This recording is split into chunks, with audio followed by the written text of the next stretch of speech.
The Amstrad 464 is the 64K home computer with a monitor and data recorder included.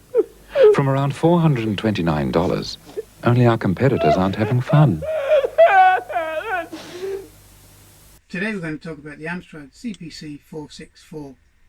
This machine here, and for many people it was seen as an also-ran, a machine that was quite late to the party, and in the UK at least it had a fairly hard time really competing against the established rivals, which was the ZX Spectrum and also the Commodore 64.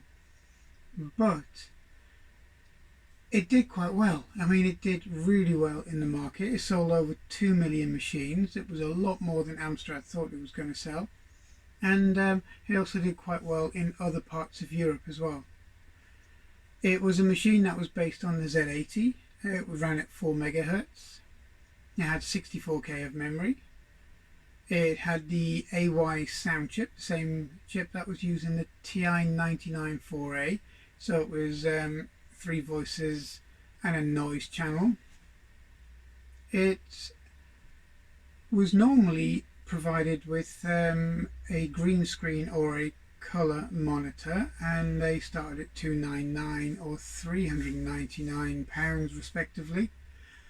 And because of that, it got quite a good hold in the market because it was literally an all-in-one unit. It was quite well thought out. So you didn't have to use the machine with your family television, it came with one. And it also came with a built-in cassette drive, which kind of made it easier for people to set up.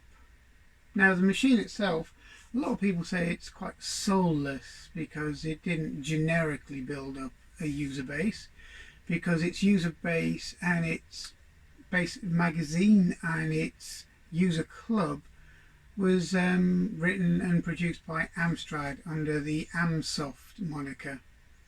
So it didn't kind of grow up generically in the way that it did for the Commodore and the Spectrum and the other machines that were, including the BBC.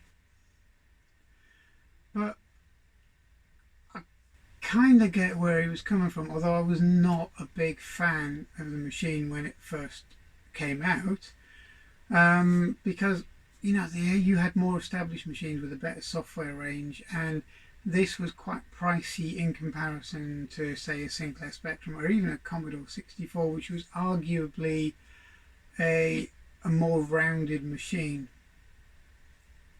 But it did well, and there were good reasons for that, which is what we're going to go over in a couple of minutes. But before I start, I've just got to say, look at the size of it. I mean, it's huge. It's a massive piece of plastic, and it kind of looked out of place when you compared it to other micros because it was so long and so narrow.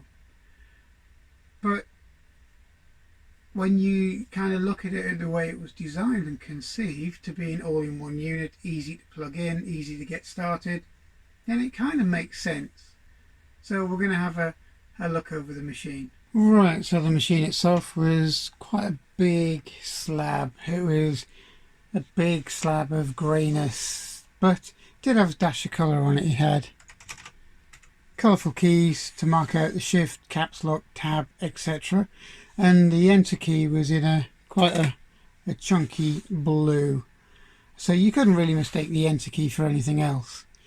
Now, being an all-in-one unit, it was convenient, and that's probably one of the best things you could say about this machine. It was convenient to use. As you can see, it's loading in a game here, and you don't have to worry about connecting it up to anything such as an external tape drive with extra wires and that. But what you will notice is this one's using a modern LCD TV, so it's got an RGB to SCART lead on it, mainly because it's easier to film and it gives a clearer picture as well. The machine itself has quite an okay keyboard. There's very little travel on it, but you know, it's a big step up from some of the micros that are out there, and it feels better than an Atari ST keyboard, which is surprising because the later Atari ST keyboards feel quite mushy in comparison. The cassette deck itself was taken straight out of their hi-fi units. Amstrad. Towers, belt drive, 3-band tuner. Continuous play. Middies.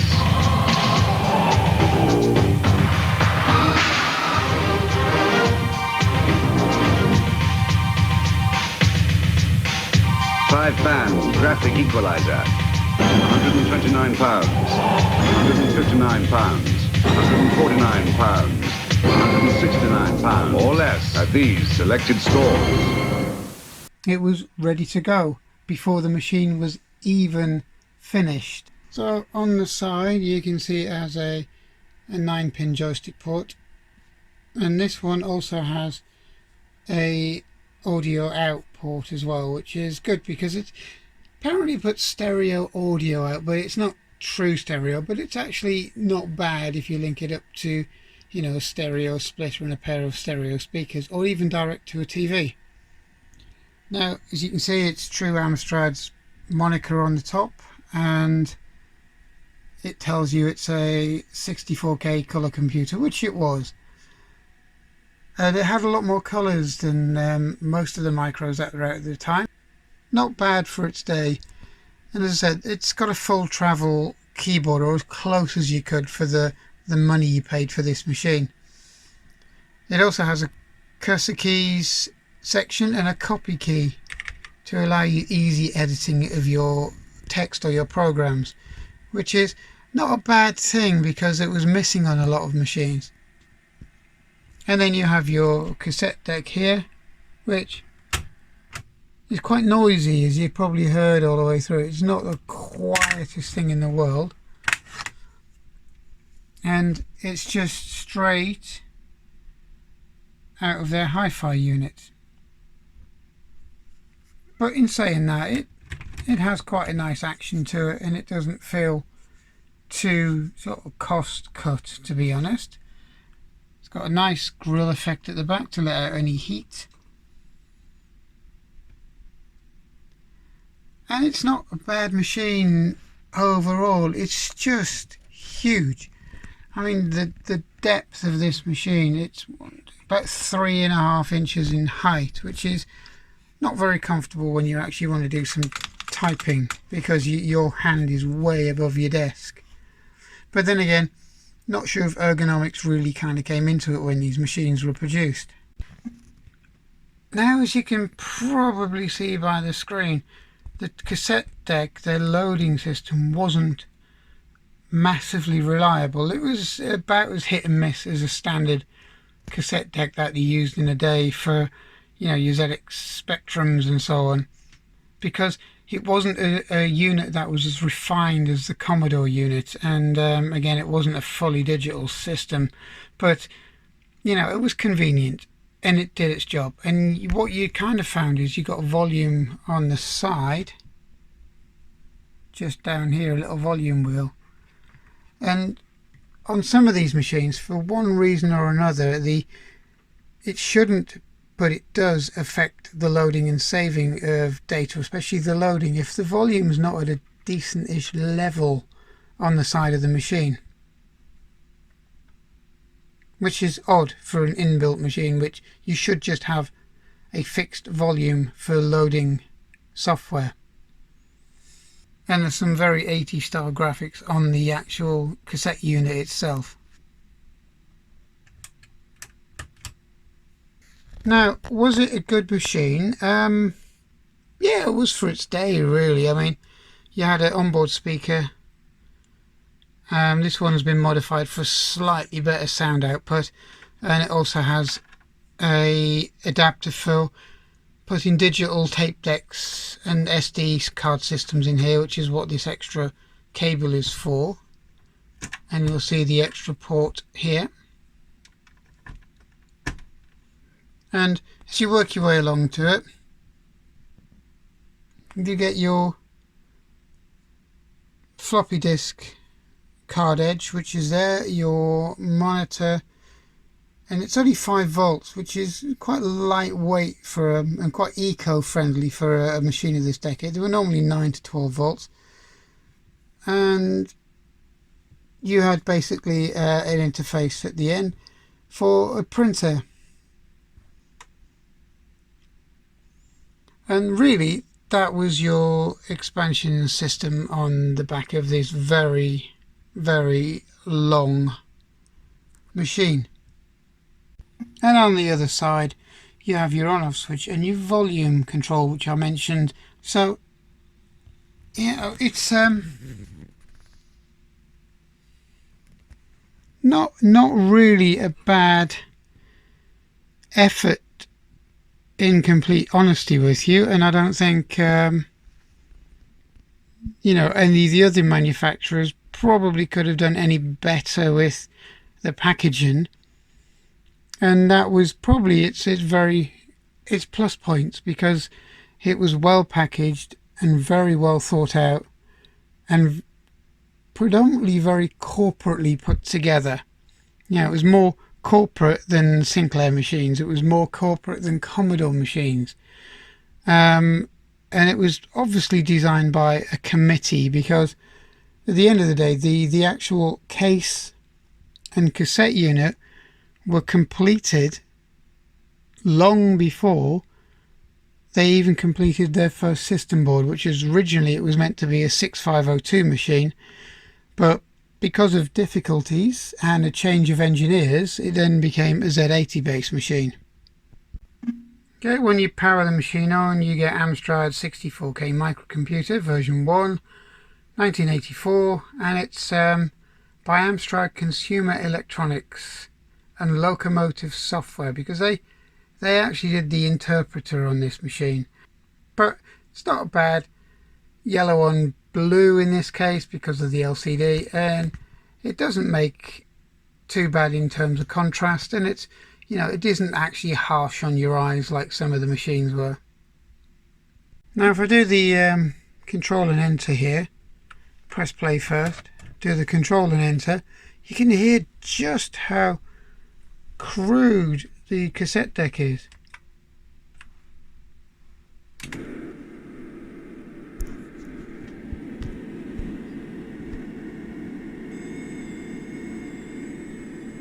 You can hear that, not the data going in, but you can hear the actual motors, very crude. But it works, and it works pretty much reliably most of the time.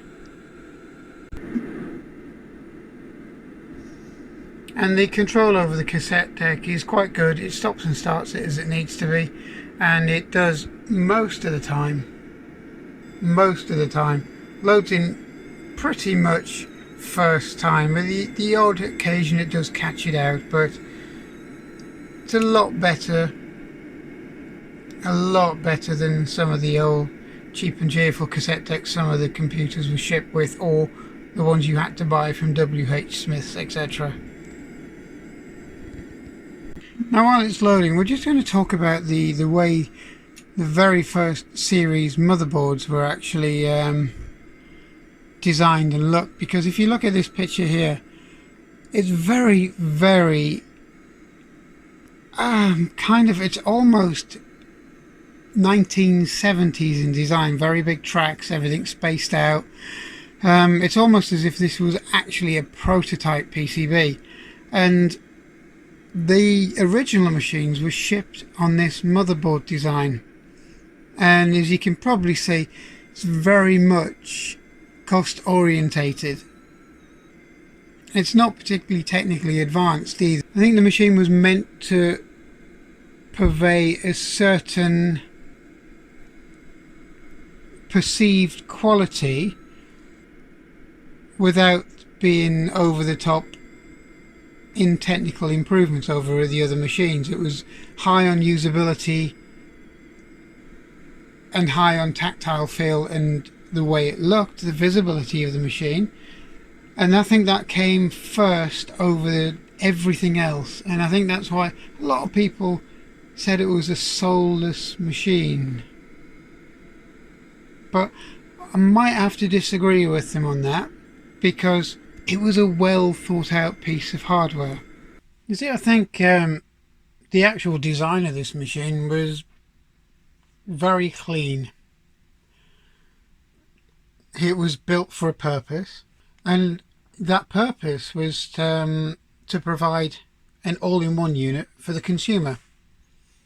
And it did the job. I mean, it did that very, very well. And the actual output, or the colours on the machine and the resolution that you could get out of the machine, wasn't bad at all. Had 3 graphics modes, and it ranged from the full colour palette right down to 2 colours, especially when you get into 640 pixels. But you know, that was still a lot higher than most of the machines out there, and a lot of people compared this machine to the BBC Micro because they were saying that it was very similar in the way it was conceived. This had a built-in floppy drive port, it had a built-in printer port, it had an RGB monitor port, it had a built-in speaker, it had a half decent keyboard, and it was built with a more industrial feel to it and a more robust feel, because the plastics on the case themselves aren't bad at all really, and they haven't gone brittle with age and they haven't deformed, which is unusual for a machine of this age. But one thing I think that let the machine down was the kind of the games themselves. This is a 1984 game. You're talking at the same time when Commodore 64s had the likes of Monty on the Run, Jet Set Willy, all the arcade classics had already been out, and they were now trying to push the machine, where this was at this point.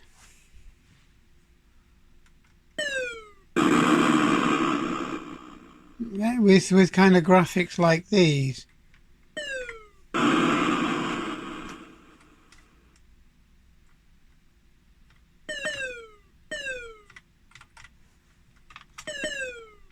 You know, and they just seem so out of place, and that was the biggest problem with that, is because it was being written by this guy or this company. Yeah, the initial software was in-house, and you got to give them credit because they actually got software out for the machine, and they had an in-house software developers team, but it didn't lend itself to the initial creativity that some of the earlier micros kind of found. And I think, again, that was kind of it was a good thing, but it kind of held the machine back a little bit. But, you know, they did gather pace and they did get a lot better on the games and the graphics department. But what people forget, in a lot of countries, this machine was used as an educational machine because of its build quality, basically, its build style, its ease of use, and it was also cheap. It was very cheap compared to its counterparts, such as the BBC Micro, the Apple II, and so on, or the Apple IIe, and so on. And it did get a lot of use in the education field, which wasn't a bad thing, because you didn't always have to have a BBC Micro to learn to program in BASIC, because the principles are the same. So I think overall this machine sold 2 million units, which was good. The external build quality of the machine itself was very good. I mean, the external quality of this machine is, you can't really argue with it. It's sturdy, nothing creaks. The keyboard is okay. The number pad is a good addition. The cursor pad's a brilliant addition. Not so sure about the cheap Amstrad tape deck, but it was already there. I think if they cut this machine off about here, in between these 2 points, when my hand is on the right, it would have made probably a more cohesive and usable machine, because I think a lot of people actually used it with disk drives with these, went out and bought the disk system for it, or got the aftermarket disk drives for it to make it more usable. Where Amstrad was coming from was more of, you take it out of the box, you plug it in, you use it, there's nothing else to buy unless you want to buy some extra software. And that would have appealed to a lot of households and a lot of parents and a lot of people out there. And if you compare it to one of its contemporaries,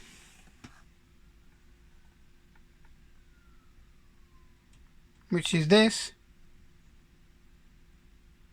and then to that, just to make sure, there is no real contest, is there, to be honest? Because if you were looking for something that's a lot more professional looking, it would have been this machine every time. I mean, my hands aren't small and they've comfortably fit on this machine, and it's quite close in keyboard and keypad size to a modern machine. And people also complain about the internal quality of this machine, and the early ones weren't brilliant. They were reliable enough, but the actual technology that went into them was a kind of a bit of a step back. But then you have to realise, to compare it to one of these, which is your original Commodore 64 motherboard. I mean, it's wider than the machine, and it wouldn't fit in the case, and it takes up the entire width of the keyboard of this machine. So think people's illusions of this machine of being a big slab of plastic aren't really correct, to be honest, because if your Commodore 64 circuit board or motherboard is physically deeper than this machine, then this machine isn't actually that big. It's not that big at all. And I think you'd even struggle to fit an Apple Macintosh Classic board in there, because that big old thing on the side is its RAM. That's his RAM board, that's his memory, and that would not fit in this machine. So you have to give Amstrad its due on this, that the packaging was quite good. The concept of the machine was quite good, and you know, because of it, it did so well. And there were plenty of software out there and plenty of games out there. So what we're going to do is going to have a quick look at some of the games that are out there, and just to see how they progressed on this machine.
Amstrad CPC464 worth buying? Well, yes, really, because it's not a bad machine overall. It's fairly reliable even now. It's quite well built. There's very few issues with the machine themselves. I mean, basically the tape drives might need the band changing, but it's, you know, it's okay. It's just a basic tape drive. You don't really get issues with the keyboard itself. It's quite robust, and the contacts seem to be very well engineered for what they are, really. You don't seem to get any real issues with them. The machine itself really doesn't cause a lot of issues, even though it's 36 years old. The biggest bone of contention with these machines is the monitor. The monitor itself is a CRT, and basically it's getting on a bit.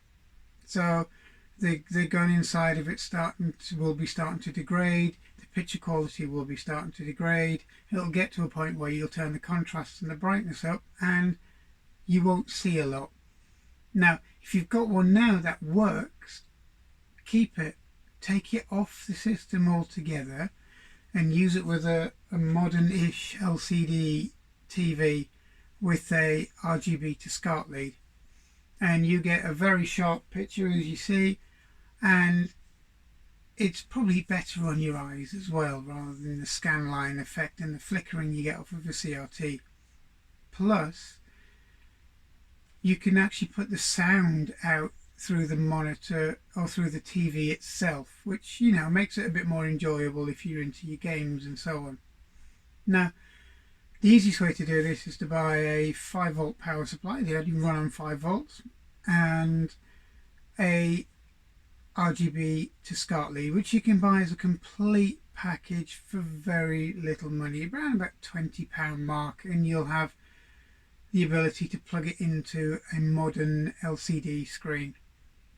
Now, that will also save power, save wear and tear on your CRT, and it'll make probably a nicer machine to use.